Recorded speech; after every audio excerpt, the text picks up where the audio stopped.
మిథునం వారికి కనుక చూసుకుంటే మీకు ఈ యొక్క భాగ్యస్థానంలో ఉండే రాహు కుజ నక్షత్రం మీదకి వస్తున్నాడు. కుజుడు 3-4 పాదాలు కుంభంలో ఉంటే 1-2 పాదాలు మకరంలో ఉంటుంది. సో నవంబర్ 25 వరకు రాహు అక్కడ ఉంటుంది. నవంబర్ 25 తర్వాత అష్టమంలోకి వెళ్తాడు కుజ నక్షత్రం మీద. మరి దీనివల్ల కలిగే ఫలితాలు ఏమిటి, ఏ దేవత ఆరాధన చేయాలి, ఇటువంటి విషయాల పట్ల మీరు జాగ్రత్తగా ఉండాలి అనేటువంటి అంశాలు చెప్తుంది నేనైనప్పటికీ చెప్పిస్తుంది సాక్షాత్ లలిత అమ్మవారిగా భావిస్తూ ఆ లలితాంబిక అమ్మవారి యొక్క అనుగ్రహం మీకు పరిపూర్ణంగా కలగాలని మనస్ఫూర్తి కోరుకుంటూ, కుజుడు మీకు పూర్వజన్మ కర్మకారకుడు మిథునం వారికి, దాని మీదకి రాహు వస్తున్నాడు. అంటే ఈ ఆగస్ట్ 1 నుంచి కూడా చూసుకుంటే నవంబర్ 25 వరకు భాగ్యంలో ఉంటూ దాని తర్వాత అష్టమంలోకి వస్తున్నాడు. భాగ్యస్థానం అనేటువంటిది తండ్రి స్థానం కాబట్టి తండ్రి ఆరోగ్యము, అదేవిధంగా మీరు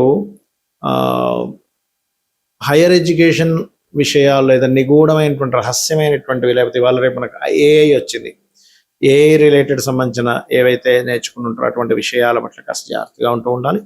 కాకపోతే ఎప్పుడైతే మీకు నవంబర్ 25 తర్వాత రాహు కుజ నక్షత్రం మీద అష్టమంలోకి వస్తున్నాడు కాబట్టి అది ఇచ్చేటువంటి రిజల్ట్ ఏమిటి అని చెప్పి చూసుకున్నట్లయితే ప్రధానంగా అది మీకు ఏంటంటే ఈ యొక్క సందర్భంగా అష్టమ స్థానంలోకి వస్తున్నందుకు కొంతమంది చూడండి కొన్ని రీసెర్చెస్ చేస్తూ ఉంటారు. ఆ రకంగా రీసెర్చెస్ చేసేటువంటి అంశాలలోని కాస్త జాగ్రత్తగా ఉండాలి, గుర్తుపెట్టుకోండి. ఎప్పటి నుంచి? నవంబర్ 25 నుంచి. అదేవిధంగా వాహనం మీద వెళ్ళేటప్పుడు కూడా కొంచెం జాగ్రత్త వహిస్తూ ఉండాలి. తాతగారు ప్రాపర్టీస్ విషయంలో అనవసరమైన ఘర్షణలు వస్తూ ఉంటాయి. మరియు ఒక్కొక్కసారి డయాగ్నోటిక్ చేయించుకుంటాం, మనకేదో హెల్త్ ఇష్యూ ఏదో ఉందంటే డయాగ్నోటిక్ చేసుకుని ఉంటే ఒక్కొక్కసారి రాంగ్ డయాగ్నోటిక్ రిపోర్ట్స్ వస్తూ ఉంటాయి. కంగారు పడకూడదు, ఒక్కసారి మళ్ళీ కూల్గా ఉండి ఇంకొకసారి మళ్ళీ టెస్ట్ చేయించుకోండి. ఎందుకంటే 6వ అధిపతి నక్షత్రం మీద రాహు సంచరిస్తున్నాడు అష్టమంలో. నవంబర్ 25 నుంచి ఒక 3 months ఆఫ్ టైంలో, 2.5-3 months ఆఫ్ టైంలో అక్కడే జాగ్రత్తగా ఉండాలి.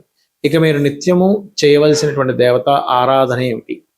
లలిత అమ్మవారి యొక్క ఆరాధన చేయండి, అన్ని విధాల మీకు బాగుంటుంది. మనకి జ్యోతిష్శాస్త్రంలో కాంబినేషన్స్ ఆఫ్ ప్లానెట్స్ అని ఉంటాయి, పర్మిటేషన్స్ అండ్ కాంబినేషన్స్ అంటూ ఉంటారు.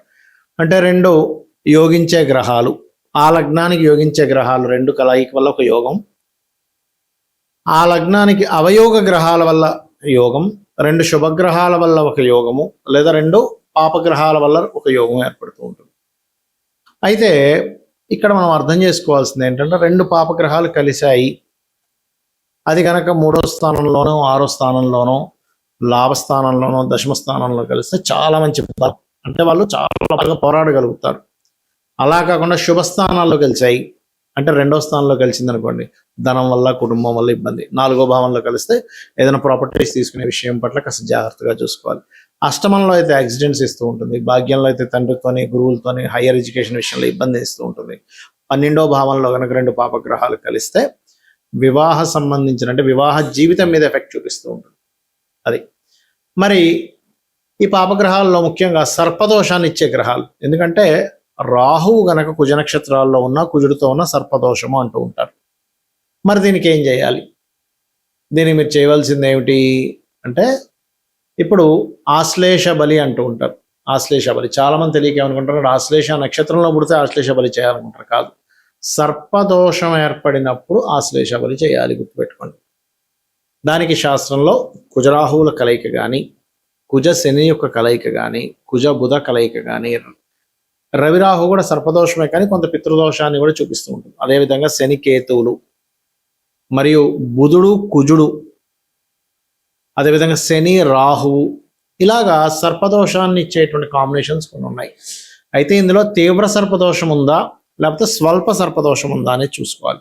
మళ్ళీ కాలసర్పదోషం కాదండి. కాలసర్పదోషం అంటే కాలానికి సంబంధించింది, అది జాతకానికి చూడకూడదు. అన్ని గ్రహాలు మనకి ఒకవైపు అంటే పూర్తిగా రాహుకేతుల వైపు వచ్చేస్తే దాన్ని కాలసర్పదోషం అంటూ ఉంటారు. అందుకే చూడండి, మనకి ఇప్పుడు కాలసర్పదోషంలో ఉన్నందుకు, గురువు అతిచారంలో ఉన్నందుకు రకరకాల దేశాలకు యుద్ధాలు గందరగోళాలు జరుగుతున్నాయి మనకి, రైట్. అయితే పర్సనల్ చార్ట్లో ఉండే సర్పదోషము ఏ రాసుల్లో ఉండే శత్రుక్షేత్రాల్లో ఉంటే తీవ్రంగా ఉంటుంది, మిత్రక్షేత్రాల్లో ఉంటే అంత ప్రభావం ఉండదు. ఇది ఒక ఎత్తు. అయితే ఎంతసేపు సర్పదోషం ఉందనగానే భయపడ్డం కాదు, అసలు ఆ దోషం నిజంగానే మీకు పనిచేస్తుందా లేదా అనే విషయాన్ని తెలుసుకోగలగాలి. అంటే ఏమిటి, ఎలా తెలుసుకుంటాం అది? మీకు అసలు చిన్న ఎగ్జాంపుల్ చెప్తా చూడండి. ఒక ఒక ఊరికి ఒక సునామీ వచ్చింది, రైట్? ఆ సునామీ ఈయన పుట్టినప్పటి నుంచి 100 ఏళ్ల తర్వాత వస్తుందని ఆల్రెడీ ఫిక్స్ అయి ఉంది. ఈయన బ్రతకడం ఒక 90 ఏళ్ళు బ్రతికాడు ఒక మనిషి. 100 ఏళ్ల తర్వాత సునామీ వస్తే ఏమవుతుంది? ఈయనకి ఏముండదుగా. అలా కాకుండా ఈ జీవుడు పుట్టిన ఒక 20 ఏళ్ళకి అదే ఊర్లో ఉంటాడు, సునామీ వచ్చింది, ఆ సముద్రం పుట్టినే ఉంటాడు, అప్పుడు ఎఫెక్ట్ ఉంటుంది. అంటే మీరు మీ జీవితంలో మీ మహాదశలు అంతర్దశలు ఎప్పుడు ఇండికేట్ చేస్తున్నాయి ఈజ్ మోస్ట్ ఇంపార్టెంట్. లేదా చిన్నప్పుడు అండి మేము సముద్ర పొడ్డున ఉండేవాళ్ళము, సునామీ వస్తుందని హెచ్చరిక వల్ల మా వాళ్ళు నన్ను చిన్న పిల్లల్ని అప్పుడు తీసుకుని వెళ్ళే వేరే ఊరికి, అందులో మా ఊరికి సునామీ వచ్చిపోయింది అంటూ ఉంటారు. అంటే ఏమిటి, దాని అర్థం ఏమిటి? చిన్నప్పుడు ఎప్పుడో అయిపోయింది ఆ దశ, మీరు పెద్ద అయ్యారు, చిన్నప్పుడు అయిపోయిన దశ గురించి టెన్షన్ పడాల్సిన పని లేదు. అది సర్పదోషం కానివ్వండి, లేకపోతే పితృదోషాలు కానివ్వండి, ఏమైనా. అయితే పితృదోషాలకు మాత్రం కొంచెం యాన్స్టర్స్ నుంచి వస్తూ ఉంటుంది, అది చూసుకోవాలి. అంటే దీన్ని బట్టి మనం అర్థం చేసుకోవాల్సింది ఏంటి, మహాదశ ఇండికేట్ చేస్తుందా లేదా మీకు సర్పదోషాన్ని ఈజ్ మోస్ట్ ఇంపార్టెంట్. ఇండికేట్ చేస్తుంది, ఏమి టెన్షన్ పడద్దు. చిన్న చిన్న రెమెడీస్తో కూడా చేసుకోవచ్చు. డబ్బులు ఉందండి, బాగా ఉన్నాయి, నేను ఆశ్లేష బలి చేయించుకుంటాను, సర్ప ప్రతిష్ఠ చేయించుకుంటాను, అది మీ ఇష్టం. మీకు ధనం ఉంటే చేయించుకోండి, నేనేమీ కాదనట్లేదు, దానివల్ల మంచిదే. కానీ ధనం లేని వాళ్ళు కూడా నేను సర్పశాంతి చేయించుకుంటే కానీ నా జీవితం బాగుపడదు, లేకపోతే పెద్ద పెద్ద ఆశ్లేష బళ్ళు వేలు లక్షలు ఖర్చు పెడితే కానీ నాకు బాగుపడదు అనుకుంటే తప్పది. సింపుల్గా ఏం లేదు, మీ ఇంటి దగ్గరలో రావి చెట్టు ఉంటుంది కదా, రావి చెట్టు చుట్టూ ప్రదక్షిణాలు చేయండి. అక్కడ సర్ప ప్రతిష్ఠ చేసినవి ఉంటాయి.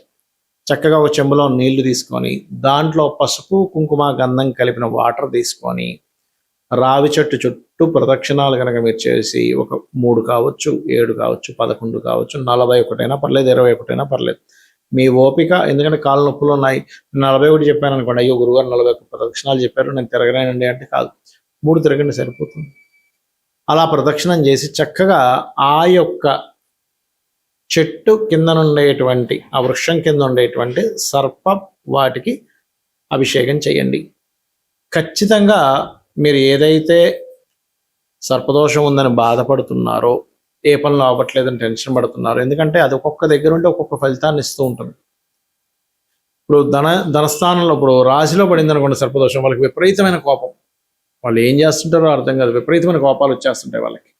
అలా కాకుండా ధనస్థానంలోనూ కుటుంబ స్థానంలో అంటే కుటుంబంతో సరైన సపోర్ట్, కుటుంబ సపోర్ట్ వీళ్ళకి లేకపోవడం అలా వస్తూ ఉంటుంది. 3వ స్థానంలో సర్పదోషం ఏర్పడింది, అన్నదమ్ములు అక్క చెల్లెలతోనే గొడవలు వస్తూ ఉంటాయి. 4లో ఉంది ప్రాపర్టీస్ కొనడం వల్ల, వాహనాలు కొనడం వల్ల, లేదా 4-8 కనెక్టివిటీలో వచ్చింది సర్పదోషం, అప్పుడు వాహన యాక్సిడెంట్స్ ఎక్కువ అవుతుంటాయి. సంతాన స్థానంలో ఒక సర్పదోషం వస్తే సంతానం ఆలస్యం అవ్వడం, కలగకపోవడం, కలిగినా అసలు మిస్క్యారేజ్ అవ్వడం జరుగుతుంటుంది.